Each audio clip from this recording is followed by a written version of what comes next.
अस्सलाम वालेकुम, मैं सब इंस्पेक्टर मानूर अस्मत हूँ और यहाँ बतौर इंचार्ज अपना फ़राइज़ सर अंजाम दे रही हूँ। हमारे पास सरदारा बीबी तशरीफ लाई जो कि एक बुजुर्ग खातून है। उनका कहना था कि उनके 5 बेटे हैं और उनमें से कोई भी उनको अपने घर रखने के लिए तैयार नहीं और उनके साथ बदजुबानी करते हैं। उनकी बहुएं उनको घर से निकाल देती हैं, धक्के देती हैं।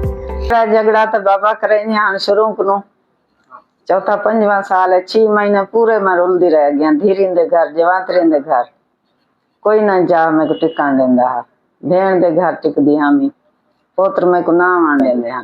मैं वाला इत्थे आई हूं। तहफ़्फ़ुज़ मरकज ने उन 5 बेटों को बुलाया और उनको अच्छी तरह से समझा किया और उनके दरमियान सुलह कराई। तहफ़्फ़ुज़ मरकज डेरा गाज़ी खान बुजुर्ग, बच्चों, बेसहारा अफराद और ट्रांसजेंडर के लिए अपने तमाम तर सहूलियात फराहम कर रहा है। जिस तरह की भी उनको कानूनी कार्रवाई की जरूरत होती है वो फराहम की जाती है।